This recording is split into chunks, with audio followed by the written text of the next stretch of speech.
सबका साथ सबका विकास सुनते सुनते 2014 से 2024 में आ गए हैं। अब ना सबका साथ ना सबका विकास, किसका साथ देना और किसके साथ विकास करना, अब ये भारतीय जनता पार्टी पे हम बोलना शुरू कर दे। जब आप मुख्यमंत्री थे तो दिवाली के रूप में ऑर्केस्ट्रा चलवा रहे थे, वहाँ ठुमका लगा रहे थे।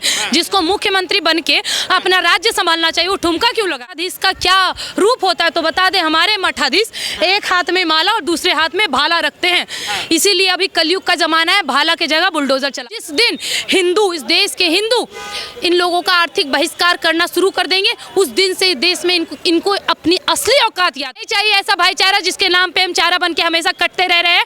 और एक बात क्लियर कह दे, बार बार कह रहे हैं हिंसा परमो धर्मा, धर्म हिंसा तथैपचो। जिस दिन इस देश का हिंदू इस बात को समझ गया, उस दिन ये देश हिंदू राष्ट्र भी होगा और ये जो आजकल प्रोपेगेंडा चला ये सब समाप्त। कंधा देने वाला कश्मीर में नहीं बचेगा। महबूबा मुफ्ती बयान दी थी, ये क्या था? भारत माता डाइन है, ये कौन सा बयान था? ये सब कौन सा बयान? संगठित नहीं हुए तो और राज्यों में हमारा भी वही हाल किया जाएगा जैसे और राज्यों में और हिंदुओं का किया गया है। चाहिए थे राम भक्त पे गोली चलवा रहे थे, जिनको सरकार चलानी चाहिए थी संसद भवन से गोलियां चलवा रहे थे। आज गोपाष्टमी अभी अभी गया है, जिनको सरकार चलानी चाहिए थी गोपाष्टमी को लेकर प्रोटेस्ट किया गया था। कालपात्री जी महाराज के द्वारा संसद भवन के आगे साधुओं पर गोलियां चलवा दी गई थी। इनको सरकार चलानी चाहिए थी ना, साधुओं पर गोली तो नहीं चलाना चाहिए था। कोई मांग रखने आ रहा था तो मांग पे विचार विमर्श करना था, साधुओं पर गोली नहीं चलवा। कोई योजना दिखाई है यूपी गवर्नमेंट में जहाँ पे गवर्नमेंट ने मुसलमानों को कहा हम तुमको योजना का लाभ नहीं देंगे। अरे तुमको योजना का लाभ दे रहे तो भारत हित की बात करो ना, भारत के विपक्ष में तो बात करना उचित नहीं है कि केवल चुनावी मेढक ना बन के रह जाए। ऐसा नहीं है कि भाई अभी चुनाव आ रहा है, बिहार झारखंड महाराष्ट्र चुनाव है, उत्तर प्रदेश चुनाव है, तो हिंदुओं का वोट लेना है तो चलो सबको हिंदू एकता का बात करो, ये नहीं चलेगा। जो नारा अभी आप चला रहे हैं कि बटेंगे तो कटेंगे, एक रहेंगे तो सेफ रहेंगे, नेक रहेंगे, तो ये मुद्दा आपका 5 साल चलना चाहिए। और चलते चलते जो जिस अभी हिंदुओं के जिन जिन मुद्दों पे हमारा मामला पूरा गंभीर है, उस मुद्दों पे अच्छे से बात हो। इसी पर असुद्दीन ओवैसी हैं, उन्होंने कहा है कि भाई ये तोड़ो जोड़ों की राजनीति कब तक करेंगे? हिंदू मुस्लिम में लड़ाई करना चाह रहे हैं, भाईचारा खत्म करना चाह रहे हैं योगी जी। अच्छा, जब अकरुद्दीन के भाई बकरुद्दीन जब हमारे देवी देवताओं को गाली दे रहे थे स्टेज पे खड़े होके और नारा तकदीर का नारा लगा रहे थे, और नीचे बैठने वाले में वो असुद्दीन ओवैसी भी होंगे ही जो अल्लाह अकबर बोल रहे थे, तो वो क्यों बोल रहे थे भाई? मतलब आप हमारी देवी देवताओं का मजाक उड़ा सकते हो, आप भारत माता की जय नहीं बोलोगे, आप वंदे मातरम नहीं बोलोगे क्योंकि आपका मजहब आपको कहने नहीं बोलता है। लेकिन यही अगर हम कुछ असलियत बोलेंगे कि भाई उनको तो टोपी लगाना है, उनको कहाँ भाईचारा से मतलब, उनको तो टोपी लगा के और बुर्का पहन के जाना रहता है विद्यालय, उनको अपनी जनसंख्या दिखानी रहती है। लेकिन यही योगी जी जब बात करते हैं कि अपने दुकान का असली नाम लगा के तुम सामान बेचो, तो इनको भाईचारा खतरे में लगता है। तो नहीं सर, कोई भाईचारा नहीं, इन्होंने कभी ना हमसे भाईचारा निभाया और ना ही ये कभी हमसे भाईचारा निभाने वाले हैं। ये सदैव हैदराबाद के वही टुकड़े में से आते हैं जो कभी ना कभी ये चाहता था हैदराबाद भी पाकिस्तान में मिल जाए। इन्हीं के पूर्वज थे जिन्होंने ये तब्दील रखी थी और इन्हीं के वंशज हैं असदुद्दीन अकरुद्दीन। ये कभी भी देश धर्म की बात नहीं करने वाले हैं। अखिलेश यादव का एक बयान आया है, उन्होंने कहा जिसको सरकार चलानी चाहिए वो बुलडोजर चला रहे हैं। कह रहे योगी ऐसे नहीं बनते, योगी का आचरण होना चाहिए, योगी में वो योगी बाबा में वो आचरण नहीं है। वैसे अगर हम बोलना शुरू कर दे, जब आप मुख्यमंत्री थे तो दिवाली के रूप में ऑर्केस्ट्रा चलवा रहे थे, वहाँ ठुमका लगा रहे थे। जिसको मुख्यमंत्री बन के अपना राज्य संभालना चाहिए वो ठुमका क्यों लगा रहा है? बोलने के हमारे पास भी बहुत से मुद्दे हैं। और रही बात धर्म की, तो आप ये मत बुलवाइएगा कि कभी वो यादव बनते हैं, कभी वो सिंह बनते हैं और कभी वो ये कहते हैं कि केवल मुस्लिम लड़की ही हमारी बहनें हैं, तो उनसे तो आप किसी प्रकार का उम्मीद मत करिए। और रही बात हमारे मठाधीशर की या फिर हमारे साधु संत कैसे रहते हैं, मठाधीश का क्या रूप होता है तो बता दें। हमारे मठाधीश एक हाथ में माला और दूसरे हाथ में भाला रखते हैं, इसीलिए अभी कलयुग का जमाना है, भाला की जगह बुलडोजर चला रहे हैं। आपको नहीं लगता है कि कटेंगे बटेंगे का जो नारा है पहले हरियाणा में लगाया, हरियाणा में उसका असर दिखा, तो महाराष्ट्र और क्या नाम झारखंड में उसको नारे को लगा रहे कि शायद कहीं जीत जाए? देखिए शायद कहीं ना जीत जाए, ये सच्चाई है, अगर आप माने ना माने। लेकिन जिस हिसाब से 2014 के बाद भारतीय जनता पार्टी का एक रुख मुड़ा है, ये हिंदुत्व के नाम पे मुड़ा है सर। हिंदू आज कहते हैं, गर्व से कहते हैं कि वो हिंदुओं की पार्टी है, और तो और मुसलमान भी कहते हैं कि भाई भारतीय जनता पार्टी तो मुसलमानों की है, ये हिंदुओं की है। तभी ना रामपुर में 535 घर दिए गए भारतीय जनता पार्टी के द्वारा मुसलमानों को, फिर भी एक वोट भी मुसलमानों ने बीजेपी को नहीं दिया। तो मेरे ख्याल से अगर चुनाव के समय, जैसे अभी कुछ टाइम पहले मोदी जी ने एक और नारा लगाया था कि सनातनी को सेफ रहने की, सुरक्षित रहने की जरूरत है ना, एक साथ रहने की जरूरत है, ऐसे नारे लगाते रह रहे हैं। तो मेरा बस ये है, आपको वोट तो मिल जाएगा हिंदुत्व के नाम पे, क्योंकि हमारे पास कोई ऑप्शन नहीं है, बात क्लियर है। ऐसा नहीं है कि हम भारतीय जनता पार्टी की प्रवक्ता है, लेकिन सच्चाई है कि हमारे पास कोई ऑप्शन नहीं है, आपको वोट तो मिल जाएगा। लेकिन अगर ये केवल चुनावी मुद्दा बनकर रह गया तो शायद आप नीचे भी बहुत तरीके से गिरेगा, क्योंकि कहीं ना कहीं मोदी जी को हम सब ने अपने माथे पे बैठाते हुए मोदी जी को हम लोग समझते हैं कि आप उस लेवल के हैं कि आप कोई स्टेप ले सकते हैं। तो इस मुद्दे को, जो सनातनियों का भी हिंदुत्व का मुद्दा उठा है, बटोगे तो कटोगे, सनातनी एक रहें, सेफ रहें, ऐसे जो मुद्दे हैं, तो अगर ये चुनावी मुद्दा ना बनकर इनका पूरा 5 साल का आजीवन बन गया तो इस बात को लिखित में लीजिए, भारतीय जनता पार्टी सदैव भारत में स्थापित हो जाएगी। आपने कहा कि बीजेपी हिंदुओं की पार्टी है, मुसलमान भी कहते हैं हिंदुओं की पार्टी है, तो फिर मोदी जी सबका साथ सबका विकास का नारा क्यों देते हैं? देखिए, बात मैंने अभी रामपुर का भी तो घटना बोला ना, 3 तलाक हिंदुओं के लिए तो नहीं था, वो तो मुसलमानों के लिए था। जब ये चावल लेने जाते हैं, गेहूं लेने जाते हैं, तो लाइन में आप देखते हैं सभी की सभी बुर्खा वाली औरतें खड़ी रहती हैं। सरकारी हॉस्पिटल है, वहाँ हिंदू मुसलमान सब जाते हैं। सबका साथ सबका विकास मतलब जो भी देश हित धर्म हित के लिए सोचेगा, जो देश हित के बारे में सोचेगा, उन सबको एक साथ रख के विकास किया जाएगा। लेकिन ये क्या सोचते हैं, हम अतीक अहमद की जय बोलेंगे, क्यों? वो आतंकवादी, कोई दिक्कत नहीं, हमारे समुदाय का है, हम अफजल को गुरु बताएंगे, आतंकवादी है, देश में आतंकवादी घटनाएं किया, कोई दिक्कत नहीं, हमारे मजहब का है। लेकिन फिर भी वो गाएंगे यहाँ, ये खाएंगे यहाँ, पिएंगे यहाँ, रहेंगे यहाँ, सोएंगे यहाँ, कमाएंगे यहाँ, गाएंगे पाकिस्तान का। तो इन लोगों से आप क्या उम्मीद रख सकते हैं सर? कटेंगे बटेंगे, हिंदू एकता, हिंदू सोया हुआ, ये सब 2014 के बाद ही क्यों आया? जब भाजपा ही तभी क्यों है, उससे पहले क्यों नहीं था? पहले क्या हिंदू नहीं था इस देश? नहीं, हिंदू था, लेकिन हिंदू थे सर, हिंदू अपनी पहचान भूल गए थे। हम लोग मिकाले की पद्धति को फॉलो करते करते पूर्ण रूप से उसमें घुस गए सर। मुझे लगता है 2014 से पहले, अगर आप पूरा मत मानिएगा, इससे पहले भी बहुत सारे संगठन थे, इससे पहले भी जन्मभूमि आंदोलन हुआ था, अटल बिहारी वाजपेयी, नरेंद्र मोदी जी और लाल कृष्ण आडवाणी जी के नजर में हुआ था। उस वक्त भी राम भक्त थे, राम भक्त ने गोलियां खाई थी, हमारे देश में ऐसी घटनाएं हुई थी। लेकिन सरकार जो थी ना, वो कभी हमारे हित के लिए काम नहीं करना चाहती थी, उस टाइम की मौजूदा सरकार। और अभी की सरकार सबको मिला के लेके चलना चाहती, जहां पे ये पता चला कि हिंदू किस स्तर पे दबे हुए हैं, हिंदुओं को कहां कहां से दबाया गया है, आखिर क्यों हिंदुओं को कश्मीर छोड़ना पड़ा, आखिर क्यों हिंदुओं को बंगाल छोड़ना पड़ा, आखिर क्यों आज हिंदू बांग्लादेश से भगाए जा रहे हैं, म्यांमार से भगाए जा रहे हैं, मणिपुर में ये स्थिति है, आखिर क्यों?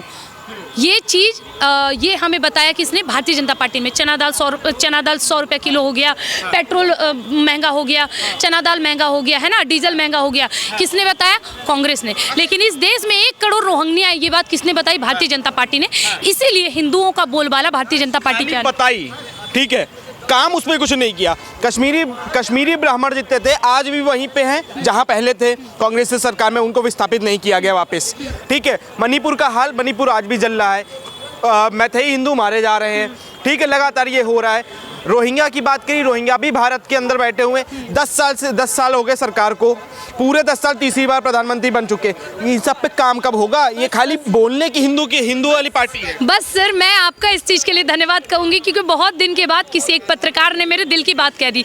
एग्जैक्टली ये पॉइंट है। सबसे पहले मैं क्लियर कर दूँ, आप भी जानते हैं मैं भारतीय जनता पार्टी की प्रवक्ता नहीं हूँ, हिंदुत्व के पक्ष में बोलती हूँ। ये सच्चाई है, मणिपुर में आज जो मैथई हिंदुओं की स्थिति है, मुझे लगता है कि भारत के प्रधानमंत्री नरेंद्र मोदी जी उस पर कैपेबल एक्शन ले सकते हैं, उनको लेना चाहिए।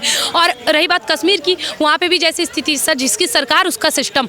अगर मोदी सरकार तरीके से काम करे, इतना ही नहीं, जो बांग्लादेश में अभी माहौल हुआ था, अगर मोदी जी चाहते तो अपने देश के अंदर हिंदुओं के मन में हिंदुओं के प्रति इस तरह का मनोबल वो पैदा कर सकते थे, चाहे अपने भाषण के जरिए या अपने कार्यों के जरिए, उनको करना चाहिए था। अभी भी हमारे देश में गौ हत्या भी हो रही है सर, क्योंकि कहीं ना कहीं हमें ये भी बोला गया था भारतीय जनता पार्टी के आते ही गौ हत्या बंद हो जाएगी। नहीं हुई सर। क्यों नहीं हुई? क्योंकि मैं आपको क्लियर बता दूं, ये सब तभी होगा, पार्टी तो हमने ले आया, सरकार तो हमने चुन लिया कि उससे बेहतर है, लेकिन सरकार सब एक जैसा है सर, सरकार एक जैसा है। लेकिन हाँ, उनको थोड़ा सा और घी लगा के हम आगे बढ़ा सकते हैं, उनको प्रोत्साहन दे सकते हैं कि आप ये काम करिए, अन्यथा आपका सत्ता भी डगमगा सकता है। और कहीं ना कहीं ये सच्चाई है कि अभी देश में बहुत जगह पे हिंदुओं की स्थिति बहुत ख़राब है सर। मैं बिहार के जमुई जिला से हूँ, मैं अपने ज़िला की स्थिति बता रही हूँ। वहाँ पे भी बहुत से ऐसे स्कूल्स हैं, सेंट जोसेफ जमुई का है, उस स्कूल की ऐसा मतलब उस स्कूल का ऐसा हाल है कि अभी हमारा छठ महापर्व, जो कि बिहार का सबसे बड़ा महापर्व है, कद्दू भात के दिन, जो हमारा 4 दिन महापर्व में आता है, उस दिन एग्ज़ाम लिया जा रहा है उस स्कूल में। तो झारखंड में भी ऐसे स्कूल है जहाँ पे उनकी संख्या बढ़ती है तो वो उर्दू का प्रार्थना करवाते हैं, शुक्रवार को स्कूल बंद रखते हैं, संडे को खोल देते हैं। ऐसी स्थिति हो रखी है देश के कोने कोने में। तो मुझे ऐसा लगता है कि हिंदुओं के साथ साथ भारतीय जनता पार्टी को भी इन सभी मुद्दों पे काम करना चाहिए। बात से हमारा खून तो उबल गया, लेकिन अब हम कार्य देखना चाहते हैं। अच्छा बताइए, अभी जैसे छठ था तो कल पूर्णिया में छठ घाट तोड़ा गया था, वहाँ से सांसद पप्पू यादव हैं, ठीक है। इससे पहले दिवाली पे रोक लगाने का आता है कि भाई दिवाली पटाखे मत फोड़ो, होली पे आता है कि पानी मत वेस्ट करो। ये सब भाजपा के होते साथ ही 10 साल हो गए। हिंदू की जिसको सरकार बोला जाता है, हिंदू हृदय सम्राट मोदी जी कहा जाता है, उनकी सरकार में ये सब होता है।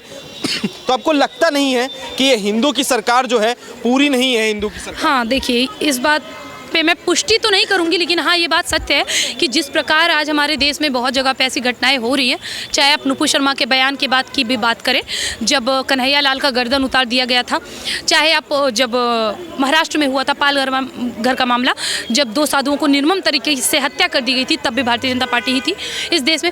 तो मुझे ऐसा लगता है हाँ सच में देश के कोने कोने पर जहाँ पर भी हिंदुओं के साथ ऐसी स्थिति है, बीजेपी को इस पर बढ़ चढ़ कर कार्य करना चाहिए। अन्यथा जो आप कह रहे हैं कि हिंदुओं की पूर्ण सरकार नहीं है और बार बार ये कह रहे हैं सबका साथ सबका विकास, तो मुझे ऐसा लगता है भारतीय जनता पार्टी को खास करके 24 के रिजल्ट के बाद जो अयोध्या से परिणाम आए हैं, उसके बाद भारतीय जनता पार्टी को भी ये भी समझ जाना चाहिए कि या तो आप हिंदू का वोट पूर्णतः एकत्र ले सकते हैं पूरा कट्टर हिंदू बनाकर, या तो आप सोचते हैं बीच मझधार में लाएंगे, जिसने राम भक्त पर गोलियां चलाई मुलायम सिंह यादव, उसको पद्म विभूषण देके आप यादवों का वोट ले लेंगे, हिंदू आपके हो जाएंगे, आप मुसलमानों को 535 घर दे देंगे रामपुर में, आपके हो जाएंगे।